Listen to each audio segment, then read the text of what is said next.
भाग 5। सब लोग रिधिमा के हाथ का बनाया हुआ हलवा खा रहे होते हैं और तारीफ ही करते रहते हैं, लेकिन कबीर कुछ नहीं कहता और चुपचाप सिर नीचे किए अपना खाना खाता रहता है। कशिश बोली, भाई आप भी तो थोड़ी सी तारीफ कर दो भाभी की।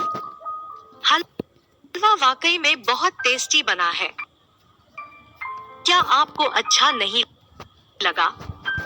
कबीर बिना अपनी नजर उठाए बोले, हाँ अच्छा है। कुणाल बोला, क्या भाई आप तो तारीफ करने में भी इतने कंजूस हो। लेकिन वो कबीर के घूरने पर चुपचाप अपना नाश्ता करने लगता है। फिर सब नाश्ता करते हैं। नाश्ते के बाद सब लोग आपस में कबीर और रिद्धिमा के रिसेप्शन के बारे में बातें कर रहे होते हैं। रिद्धिमा उन लोगों के बीच कुछ नहीं बोलती, लेकिन वह चुपचाप सब कुछ सुन रही होती है। रिद्धिमा हिम्मत करके बोली, दादी माँ, मैं कुछ कहना चाहती हूँ। दादी माँ बोली, हाँ बेटा कहो। दादी माँ, क्या हम अपना रिसेप्शन कुछ दिन के लिए पोस्टपोन नहीं कर सकते?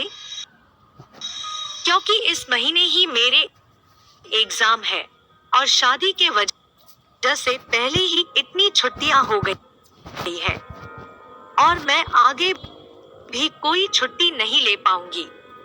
शादी की वजह से पहले ही मेरी स्टडी का बहुत नुकसान हो चुका है।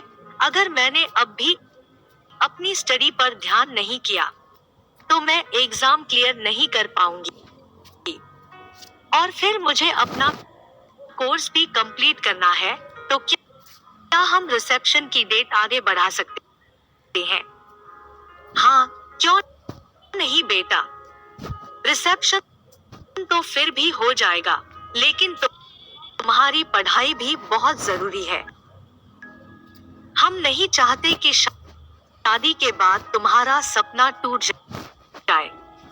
हम समझ सकते हैं, वैसे भी शादी इतनी जल्दबाजी में हुई कि किसी को भी कुछ एडजस्टमेंट करने का मौका नहीं मिला। हम मानते हैं कि शादी के बाद सब कुछ बदल जाता है, लेकिन तुम एक डॉक्टर बनना चाहती हो तो डॉक्टर जरूर बनोगी और हम सब उसमें तुम्हारा पूरा साथ देंगे। तो दादाजी बोले, हाँ हम रिसेप्शन तो अगले महीने भी कर सकते हैं, क्योंकि ऑफिस का भी काफी सारा काम पेंडिंग पड़ा है और वर्कलोड बहुत ज्यादा है, तो इसलिए हम रिसेप्शन अगले महीने रखेंगे। रिद्धिमा बेटा, आप अपने पढ़ाई पर ध्यान दो और कबीर तुम अपने ऑफिस पर। रिद्धिमा बड़े प्यार से बोली, थैंक यू दादी माँ। दादी माँ बोली, कबीर आपको रिद्धिमा को लेकर उसके घर पगफेरे की रस्म के लिए जाना है, तो जाओ तुम तैयार हो जाओ और रिद्धिमा को उसके घर ले जाना और शाम को रिद्धिमा को अपने साथ ही वापस ले आना। तो कबीर बोला, दादी माँ मुझे ऑफिस में बहुत जरूरी काम है, आप रिद्धिमा को ड्राइवर के साथ भेज दीजिए। दादी माँ बोली, ये सब मजाक नहीं है, यह भी एक रस्म है कबीर। रिद्धिमा से शादी तुमने की है, ड्राइवर ने नहीं, तो रिद्धिमा की जिम्मेदारी भी तुम्हारी है, इसलिए अब उस जिम्मेदारी को पूरी ईमानदारी से निभाओ। कबीर कुछ बोलने को होता है कि तभी दादाजी बोले, कबीर अब कोई बहस नहीं होगी, जाओ और जाकर रस्म को पूरी करो। कबीर बोला, ओके फाइन, मैं तैयार हूँ। ये कहकर वह अपने कमरे में चला जाता है और थोड़ी देर में तैयार होकर रिधिमा और कबीर रिधिमा के घर के लिए निकल जाते हैं।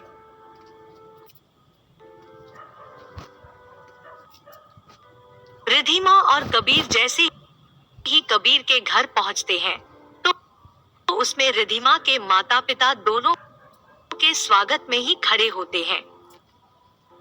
वहां पर रिधिमा की बड़ी बहन, उसके जीजू और उसकी दो सहेलियां भी होती है। रिधिमा जाकर अपनी माँ के और बहन के गले लग जाती है और कबीर अपने सास ससुर के पैर छूता है। सब लोग सोफे पर बैठकर आपस में बातें करने लगते हैं।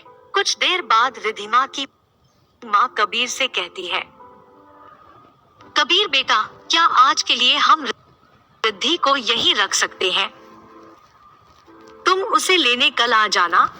वो क्या है ना कि मेरा मन नहीं कर रहा है उसे भेजने का। तो कबीर बोला, मम्मी जी, ये आप कैसी बातें कर रही है? अगर आप चाहती है कि रिधिमा आज यही रहे तो आप रख लीजिए। आप जब कहेंगे मैं उसे तब लेने आ जाऊंगा। रिद्धिमा के पापा राजेश जी बोले, थैंक यू बेटा। देखा ममता जी, मैं आपको पहले ही नहीं कहता था कि कबीर एक बहुत ही समझदार बच्चा है। तो कबीर बोला, मुझे थैंक यू कहकर शर्मिंदा मत कीजिए। अब मैं चलता हूँ, मुझे ऑफिस में भी काफी सारा काम है। फिर वह सबको बाय कहकर अपने ऑफिस के लिए निकल जाता है। फिर रिद्धिमा की माँ और बहन उससे उसके ससुराल के बारे में सब कुछ पूछती है और कहती है, वहाँ पर सब कैसे हैं और क्या वह खुश है? रिद्धिमा उन्हें कहती है कि हाँ, वो बहुत खुश है और उसके ससुराल में सब लोग बहुत अच्छे हैं। फिर अपने मन में बोली, बस इस खड़ूस कबीर को छोड़कर। फिर थोड़ी देर आपस में बात करने के बाद रिद्धिमा अपनी माँ को कहती है, माँ, क्या हम नैना और शिवन्या के साथ थोड़ी देर के लिए अपने कमरे में चले जाएं? हाँ बेटा, जरूर जाओ। मुझे पता है कि सहेलियों को भी तो आपस में बहुत सी बातें करनी होती है। जाओ जाओ। यह कहकर वह तीनों रिद्धिमा के कमरे की तरफ चली जाती है। शिवन्या जल्दी से कमरे का दरवाजा बंद करते हुए बोली, चल फटाफट बताती चली जा कि कल रात को तेरे और कबीर के बीच में क्या क्या हुआ। उसने तुझे ज्यादा परेशान तो नहीं किया? रिद्धिमा हैरानी से मुंह फाड़े बोली, व्हाट? नैना बोली, क्या व्हाट? जल्दी जल्दी बोल, तेरे इतने हैंडसम और हॉट पति ने कल तुझे ज्यादा परेशान तो नहीं किया ना? रिद्धिमा यह सुनकर कुछ नहीं बोलती, बल्कि उनको घूरने लगती है। शिवन्या बोली, अब तू ये घूरने का काम बाद में कर लियो, पहले यह बता कि तुम दोनों के सुहाग रात कैसी रही? नैना बोली, मुझे लग रहा है इसे सब कुछ बताने में कुछ ज्यादा ही शर्म आ रही है, इसीलिए यह चुप है। शिवन्या रिद्धिमा का हाथ पकड़कर बोली, अरे रिद्धिमा, तुम हमसे कैसी शर्म कर रही हो? हम लोग पहले भी तो इस तरह की बातें किया करते थे, फिर आज हमसे शर्म कैसी? नैना रिद्धिमा के कुछ बोलने से पहले ही बोलती है, अब इसे ये बताने में तो शर्म आ ही रही होगी कि इसके पति ने तो कुछ किया हो या ना किया हो, लेकिन इतना हैंडसम और हॉट बंदा देखकर ये खुद ही फिसल गई और इसने उसे सारी रात इतना परेशान किया कि वो खुद ही इसे आज रात के लिए यहाँ छोड़कर भाग गया।